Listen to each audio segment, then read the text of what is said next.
ქალთა ქსელი თავისუფლებისთვის შესახებ უნდა ვისაუბროთ. ეს არის ორგანიზაცია, რომელიც ფრიდრიხ ნაუმანის ფონდის მხარდაჭერით ქართულ ბაზარზე 3 წლის წინ დაფუძნდა და მას შემდეგ მთელი საქართველოს მასშტაბით პროექტებს სახელწოდებით ქალები ევროპული მომავლისთვის ახორციელებს პროექტის ფარგლებში. ორგანიზაცია თბილისის მიღმა ქვეყნის სხვა რეგიონებსაც ფარავს და იქ სხვადასხვა თემატიკაზე ტრენინგებსა და შეხვედრებს აქტიურად მართავს. ამ დროის მონაცემებით ქალთა ქსელი თავისუფლებისთვის უკვე 600-ზე მეტ ქალს მისვდა, რომლებიც უშუალოდ ჩართულები იყვნენ აქტიურ მუშაობაში. შემაჯამებელ კონფერენციაში კი 100-ზე მეტი ქალი მონაწილეობდა. ორგანიზაციის დამფუძნებლებს მისი მიზნის, მისიისა და განვითარების სამომავლო პერსპექტივების შესახებ უნდა ვესაუბროთ და დღეს ჩვენთან არიან დამფუძნებლები თეონა ჭალიძე და ნანა ტონგაძე, რომელიც გვერდებიან ახალ პირდაპირ ეთერში. ძალიან დიდი მადლობა თქვენი დროისთვის, სტუმრობისთვის და მადლობა იმ მნიშვნელოვანი საქმისთვის, რომელსაც აკეთებთ განსაკუთრებით რეგიონების მასშტაბით არის ეს ყველაფერი ძალიან მნიშვნელოვანი.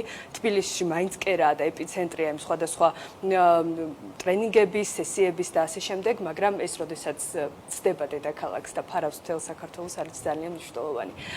მოდით თეონა თქვენგან დავიწყოთ. პირველ რიგში მინდა რომ ვისაუბროთ იდეაზე 3 წლის წინ ფრიდრიხ ნაუმანის ფონდთან ერთად, როგორ გაჩნდა, როგორ შეიმუშავეთ ეს კონცეფცია, რომ აი ამ ტიპის საქმიანობისთვის შეგეყარათ საფუძველი და შემდეგ უკვე განვითარების ეტაპებსაც მივყვეთ მე.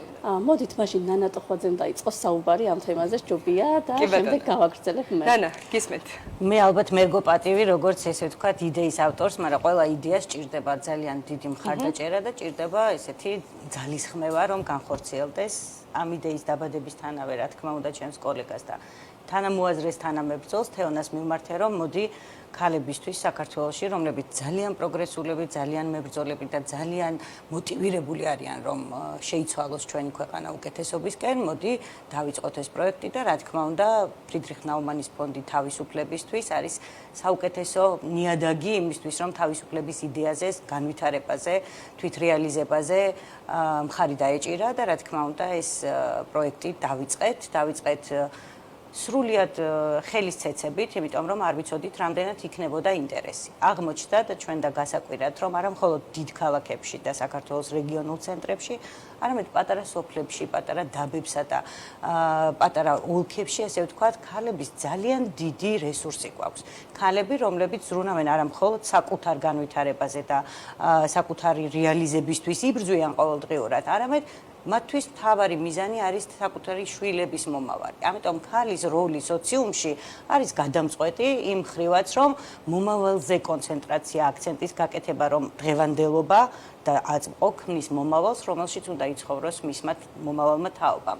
ამიტომ მე სასიამოვნოდ გაოცებული დავრჩი, როდესაც 600-მდე ქალი, როგორც თქვენ აღნიშნეთ, ჩაერთო ამ პროექტში საქართველოს მასშტაბით და რაც მთავარია, რეგიონებში განსაკუთრებით, თითქოს თბილისიდან ესე ჩანს, რომ რეგიონში ნაკლებია мотиваცია, ნაკლებია ქალთა ჩართულობა, პირიქით, ძალიან ბევრი, გონიერი, ძალიან პროგრესულად მოაზროვნე და ძალიან აქტიური ქალი ყავს, რომელზეც დგას რეალურად დემოკრატიული პრინციპები მათ შორის, იმიტომ რომ ქალებმა და ძირითადად ჩვენ რაც გქონდა, ესე ვთქვათ, სასაუბრო თემები, ეს არ იყო სალექციო კურსი, ეს იყო მათივე ჩართულობით სადისკუსიო ველი იხსნებოდა პრაქტიკულად მთელი დღის განმავლობაში.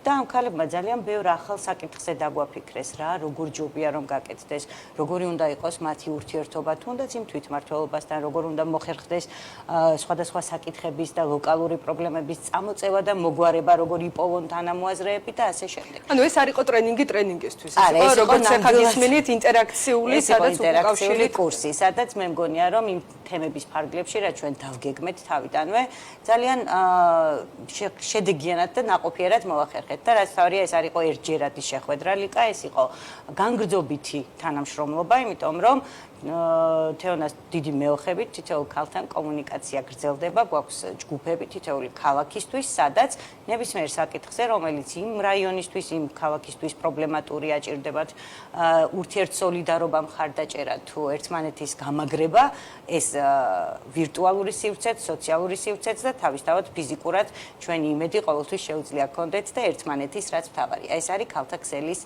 იდეა და თავისუფლებისთვის ბრძოლის იდეა, რომელსაც აუცილებლად შედეგიანად დავასრულებთ. ძალიან დიდი მადლობა. თეონასთან მინდა რომ ახლა ჩავშალოთ ეს პროექტები მისი მიზნობრივი მახასიათებლებიდან თუ შინაარსობრივი ასპექტების გათვალისწინებით. ძირითადად რაზე იყო ეს ყველაფერი ფოკუსირებული და აი თუ იყო ასე ვთქვათ განსხვავებული დღის წესრიგი შედგენილი თბილისისთვის და რეგიონებისთვის და ზოგადად რა თემებს მოუყარეთ თავი ამ 3 წლის განმავლობაში? მადლობა დღევანდელი გადაცემისთვის, შესაძლებლობისთვის. ქალების ნარატივი ძალიან მნიშვნელოვანი შესაძლებლობა არის მართლაც ქალების ხელშესაწყობად და მათი იდეების თუ პროექტების, ბიზნესების წარმოსაჩენად და ასევე ვისარგებლებ შემთხვევით და მადლობას გადავუხდი ფრიდრიხ ნაუმანის ფონდსაც, რომლის მხარდაჭერის გარეშეც ალბათ ამას ვერ შევძლებდით. მინიმალური ხარჯებით მაქსიმალური შედეგი შეიძლება ითქვას, რომ ჩვენ დავდეთ. მთელი ქვეყნის მასშტაბით 3 წლის განმავლობაში 1000 კილომეტრი შემოვიარეთ და ვიყავით ბათუმში, ზუგდიდში, სენაკში, გორში, რუსთავში, ქუთაისში, წალკაში, მარნეულში, ამბროლაურში, თელავში, სიღნაღში, რუსთავში და აი მათ შორის თბილისში ზოგადად 2 და 3 შეხვედრაც კი გქონდა, იმიტომ რომ მოთხოვნა მაღალი იყო. დაახლოებით 2500 აპლიკაციიდან ჩვენ შევარჩიეთ, ესე იგი 600 აპლიკანტი და კრიტერიუმები მაინც და მაინც განსაკუთრებული ლადმკაცრი არ გქონია. რიგ შემთხვევებში ეს იყო მრავალფეროვნებიდან გამომდინარე მათი პროფესიული უნარები, მათი ასაკობრივი მაჩვენებლებიც. უნდა ითქვას, რომ 16 წლის ასაკიდან ზევით ჩვენთვის მისაღები იყო ყველა შეხედულების და ყველა პოლიტიკური გემოვნების ქალის დასწრება აქ და მათ შორის ისეთი რეგიონები ჩამოთვალეთ, რომ ალბათ ეთნიკური უმცირესობის წარმომადგენლებიც ჰქონდათ ჩვენ გქონდა ძალიან დიდი სურვილი, რომ მონაწილეობა მიიღოთ სწორედ ეთნიკური უმცირესობის წარმომადგენლებსაც ამ შეხვედრებში და 600 აპლიკანტი შეირჩა სამოტივაციო წერილების საფუძველზეც და კიდევ სხვა კრიტერიუმებითაც. თუმცა ჩვენი მიზანი იყო, რომ აუდიტორიაში ყოლოდა მაქსიმალურად მრავალფეროვანი გამოცდილებების მქონე ქალები თავიანთი ცხოვრებიდანაც, პროფესიიდანაც, სხვადასხვა შეხედულებებიდან გამომდინარე. და რატომ? იმიტომ რომ უფრო მეტად საინტერესო ყოფილიყო ერთმანეთთან ურთიერთობა. იქ იყო თაობებს შორის სხვადასხვა თემაზე დისკუსიებიც, ახალგაზრდებს სხვა ტიპის შეხედულება ჰქონდათ, ცოტა შუახნის ქალებს სხვა შეხედულებები ჰქონდათ. ჩვენ ყავდა არაერთი პენსიონერიც მათ შორის ამ შეხვედრებზე და ძალიან დიდი კონტრიბუცია გააკეთეს მათაც ამ ჩვენი ტრენინგების განმავლობაში და ჩვენი მიზანი ასევე იყო ის, რომ ამ ქალებს ჰქონოდათ ერთმანეთის იმედი თავიანთი იდეების განხორციელების დროს. ვასწავლდით ადვოკატირების კამპანიის დაგეგმვას, მაგალითად მედიასთან კომუნიკაციას, დეზინფორმაციის გარჩევას, საარჩევნო კამპანიაში მოქალაქის როლს, ასევე იმას თუ როგორი საჭირო არის ქალების ჩართულობა პოლიტიკაშიც და რომ თუ მათი ცხოვრების განმავლობაში დადგებოდა ის მომენტიც, რომ აქტიურ ჩართულობაზე ყოფილიყო საუბარი, მათ არ დაეხიათ უკან მიუხედავად ბარიერებისა, იმიტომ რომ ყველაფერი ცხოვრებაში პირველად ხდება, არავინ არ იბადება არც პროფესორად, არც პოლიტიკოსად, არც თქვათ გამოცდილ ჟურნალისტად და ასე შემდეგ და აი ამ პირველ ნაბიჯებს და საბაზისო გარკვეულ საკითხებზე ჩვენ ვუმახვილებდით ყურადღებას. თუმცა თვითონ მონაწილეებიც, რომლებიც არაერთი მათგანი საკმაოდ გამოცდილი იყო სხვადასხვა მიმართულებით, თავიანთ წვლილსაც შეიტანდნენ ხოლმე ამ პროცესში და თავიანთი გამოცდილებაც ძალიან ღირებული იყო. ეს სოლიდარობა ვართ და საინტერესო არის ამ ხრივაც თუ გქონდათ ბიზნესის ეკონომიკის განხრით. ჩვენ გქონდა თავად მონაწილეებისგან კითხულობდით ხოლმე, მათ ხომ არ გქონდათ კერძო ბიზნესი, მცირე მეწარმე ხომ არ იყო რომელიმე და ასე შემდეგ და გქონდა შემთხვევები, როდესაც მაგალითად ბოლოს ზუგდიდში ვახსენებ არყის ბიზნესი. უცებ თქვით და ველოდებით რაღაცა ისეთ ბიზნესს ქალებთან დაკავშირებულს უფრო რა, როგორც ხდება ხოლმე სტერეოტიპულად და უცებ ჩვენი მონაწილე გვეუბნება, რომ ჩვენ არყის ბიზნესი დავიწყეთ და აი რატომ არ წამოვიდე. ვეუბნებოდით დავაგემოვნებდით კი, რა თქმა უნდა. სოფლის მეურნეობის მიმართულებით არაერთი ქალი იყო ჩართული თავისი პროდუქციის წარმოებაში, ყველი, რძე, ხაჭო და აი ესეთი რძის პროდუქტები, რაც ბოლო პერიოდში განსაკუთრებით საინტერესო გახდა ჩვენთვისაც როგორც ოჯახების პატრონებისთვის ასე ვთქვათ და კიდევ ერთი რაც გვინდა ხაზგასმით ვთქვათ, რომ სოლიდარობას ქალებისას ერთმანეთის მიმართ ძალიან დიდი მნიშვნელობა აქვს და ჩვენ გარდა იმ ღირებულებებისა, რასაც ვთქვათ, თემატური ტრენინგებიდან გამომდინარე გადავცემდით მათ, ასევე დამატებით ხაზს უსვამდით იმას, რომ ქალების მხარდაჭერა ერთმანეთის მიმართ, ერთმანეთის გაკეთებული საქმის აღნიშვნა, დაფასება, სოციალურ ქსელში სხვადასხვა საჯარო და აქტიური ქალების მიმართ ტროლბოტების შემოტევების დროს ვიცით ჩვენ ეს ძალიან დიდი პრობლემა არის ხოლმე ან გენდერული დეზინფორმაციის გავრცელების დროს ქალების მხარდაჭერას როგორი მნიშვნელობა აქვს და ჩვენ ახლა გვეგულება მთელი ქვეყნის მასშტაბით 600 ხვალამოღებული ქალი ლიდერი, რომელიც საჭიროების შემთხვევაში დაირაზმება ერთმანეთის მხარდასაჭერად. აი ნანასთან მინდა რომ ეხა ეს თემა უკვე რეგიონების ჭრილში რაღაცა დივერსიფიცირება რომ მოვახდინოთ და მათ შორის თბილისიც რაღაცნაირად არ დაგვეჩაგროს.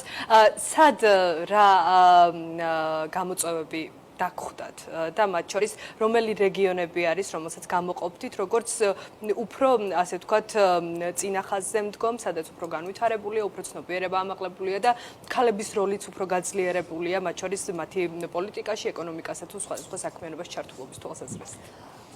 მადლობა შეკითხვისთვის, ლიკა. საკითხი არის ასე.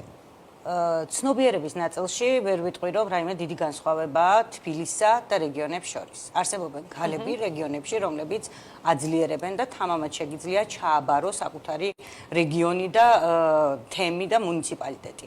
მაგრამ საკითხი არის შემდეგი, რომ ის ადამიანები, ვინც ჩვენ ვნახეთ ამ ტრენინგებზე და ამ ერთდღიან შეკრებაზე, ზოგჯერ ერთმანეთს არ იცნობდნენ. ანუ ერთსა და იმავე ქალაქში ცხოვრობენ ქალები, რომლებიც ძალიან სწორი, საერთო ღირებულებები აქვთ, მაგრამ ერთმანეთს არ იცნობენ. ეს ტრენინგები ასევე ძალიან მნიშვნელოვანი იყო ამ ხრივაც, რომ მაგალითად ქალი მეწარმეები, რომლებიც სხვადასხვა ბიზნეს საქმიანობასა და სტარტაპებში არიან ჩართული, აცნობდნენ საკუთარ იდეებს, სხვა დამსწრეებს, თანაქალაქელებს, რომლებსაც აქამდე არ ჰქონდათ წარმოდგენა და არც კი ჰქონდათ მოსმენილი ამ ტიპის წარმოების შესახებ.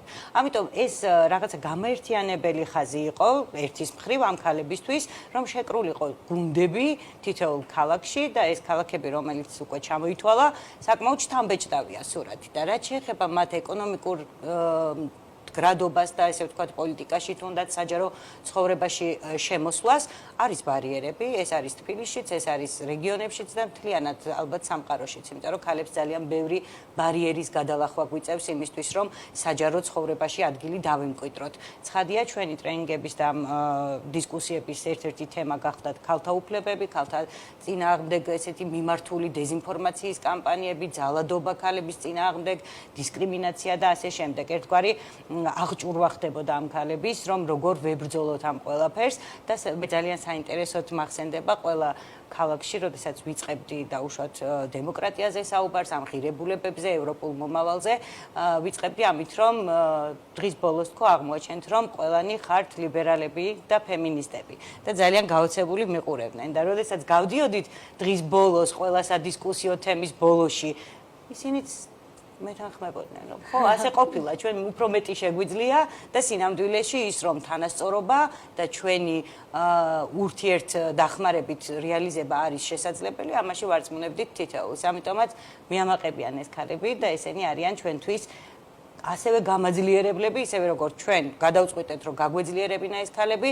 საჭირო დროს, საჭირო მომენტში ეს ქალები გააძლიერებენ არა მხოლოდ ქალთა ქსელს, არამედ გააძლიერებენ საკუთარ რეგიონს, თემს, მუნიციპალიტეტს და კიდევ უფრო მეტ პერსპექტივას მოგცემენ, რომ ამ ქვეყანას ჰქონდეს ევროპული მომავალი და ევროპული განვითარების გზა. ამ კითხვის გაგრძელებაზე მინდა დავამატო, რომ ჩვენ გქონდა ისეთი შემთხვევებიც და ზოგადად უნდა ვთქვათ, რომ ასეთ შეხვედრებზე და შეკრებებზე როგორც წესი, მაინც გარკვეულწილად ისეთი ქალები მოდიან, რომლებსაც მიეცათ ეს შესაძლებლობა, მიეცათ ის მომენტი, რომ ინფორმაცია მიიღეს, გამოაგზავნეს, გააჩნდათ უკვე ინტერესი ამ ყველაფრის მიმართ, მაგრამ იყო მაგალითად შემთხვევები, როდესაც ჩვენამდე ვერ მოვიდა რამდენიმე ქალი, მხოლოდ იმიტომ, რომ ოჯახიდან მაგალითად არ ჰქონდა ხელშეწყობა სათანადო. ხო, ეს ბარიერებზე მინდოდა მეკითხა, ძალიან სწორად გადავედით. შემთხვევაც, როდესაც მაგალითად ერთ-ერთ შეხვედრაზე უთქვამს ქალს, რომ დილით კონფლიქტი მოუვიდა მეუღლესთან იმის გამო, რომ მისთვის არ იყო სათანადოდ კარგად ცნობილი თუ რას ემსახურებოდა ეს შეკრებები.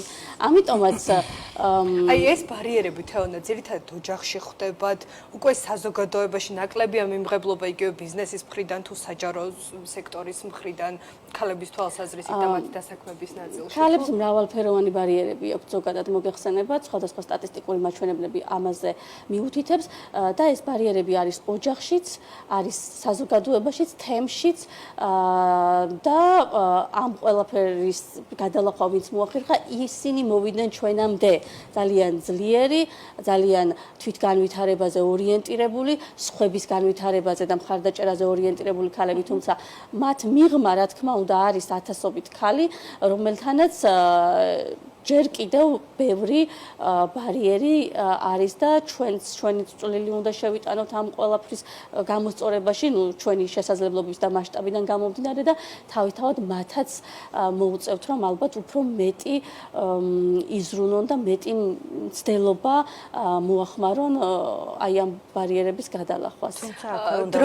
ძალიან ცოტა დაგვრჩა. ჩილბავშვიანი მონაწილეები ყოლია ჩვენ სხვადასხვა ქალაქში, რომლებმაც არაფრით არ დათმეს ეს შანსი, რომ შეეძლოთ იმ დღეს დასწრებოდნენ მათთვის საინტერესო ტრენინგს, ჩვილი ბავშვებითაც გვესწრებოდნენ და ცხადია ღია ვიყავით შეზღუდული შესაძლებლობის მქონე ქალებისთვის, რომლებიც ყველა ქალაქში თითქმის გვესწრებოდნენ და ვცდილობდით, რომ სივრცეც შეგვერჩია ისეთი, რომ ამ ადამიანებისთვის ხელმისაწვდომი ყოფილიყო საერთო სიკეთეზე და მომავალზე საუბარი. დროც გვაქვს ძალიან ცოტა და მინდა რომ ორივე მოკლედ შევაჯამოთ, რაღაც ერთ წუთში რო ჩავეტიოთ.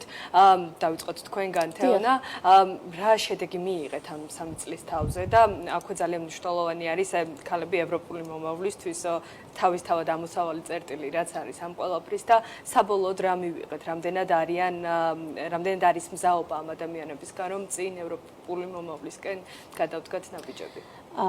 თამამად შეგვიძლია ვთქვათ, რომ ქალთა ქსელის ამ პროექტში მონაწილე ქალების 100%-ისგან არის სრული მზაობა ევროპული მომავლისკენ სვლისთვის და ბრძოლისთვის და ჩვენ ზოგადად ვხედავთ, რომ აი ამ ბოლო პერიოდში განვითარებულ მოვლენებში ქვეყნის თავისუფლებისთვის და ევროპული მომავლისთვის ბრძოლის წინახაზზე ქალები ძალიან აქტიურად არიან და დიდი სიტყვა და ხმამაღალი სიტყვა აქვთ ნათქვამი ამ ბრძოლაში და დარწმუნებული ვარ კიდევ უფრო მეტი შეგვიძლია და მეტ შევძლებთ იმისთვის რომ ჩვენი ქვეყანა იყოს ევროპული ინტეგრაციის და ევროპული ოჯახის ნაწილი სრულყოფილად და ყველა ის სიკეთე რასაც თქვათ ევროკავშირში წევრობა აძლევს წევრ ქვეყნებს ჩვენ საქართველოში შევძლოთ და მოვიტანოთ, რაც ქალებზეც პირდაპირ აისახება და იმ სოციალურ პრობლემებზეც, რომელიც ძირითადად ჩვენ გვაწვევა ხოლმე კისერზე. ნამდვილად და დასრულდა ეს პროგრამა, რამდენად უნდა ველოდოთ თქვენგან ახალ პროექტებს ამ თუ სხვა, ასე ვთქვათ, თუნდაც ხელშეწყობის ფარგლებში. პირველი უნდა ითქვას, რომ შემაჯამებელი ესეთი გაერთიანებული კონფერენცია, რომ ქალების ძალა კარგად დაინახონ, გვექნება სექტემბერში და აუცილებლად მიზანი ამ და სხვა ღონისძიებების არის ქალთა გაძლიერება, ეს ერთი და მეორე ევროპული მომავლის უზრუნველყოფა, რომელსაც მგონია რომ წარმატებით მივაღწიეთ. მომავლის გეგმებს რაც შეეხება, ვიცით რომ ქვეყანაში განვითარებული მძიმე კანონების შემოღებით თუ ერთგვარი წნეხის გაზრდით და რეპრესიებით, თითქოს დროებით ცდილობენ რომ შეგვაჩერონ, მაგრამ ნამდვილად თავისუფლების იდეა და ევროპული არჩევანი არის ჩვენი როგორც ქალების, როგორც ამ ქვეყნის მოქალაქეების არჩევანი და რაც თავარია მოსახლეობის ნახევარზე მეტი ვართ ჩვენ. ასე რომ ქალების ხმა აუცილებლად უნდა ისმოდეს და ჩვენ ყოველთვის მზად ვართ რომ ამ და სხვა პროექტების ფარგლებში ქალების მხარდაჭერა, გაძლიერება და მათ ასპარეზზე გამოყვანას შევუწყოთ ხელი. ძალიან დიდი მადლობა. წარმატებას გისურვებთ და ბევრი საინტერესო პროექტი იქნება, იმედი მაქვს კიდევ თქვენს ანგარიშზე და ბევრ ქალს მიეცემა ფართო ასპარეზზე გასვლის შესაძლებლობა მთელი ქვეყნის მასშტაბით. ნანა ტოხვაძე და თეონა ჭალიძე ქალთა ქსელი თავისუფლებისთვის თანადამფუძნებლები იყვნენ ჩვენთან ერთად.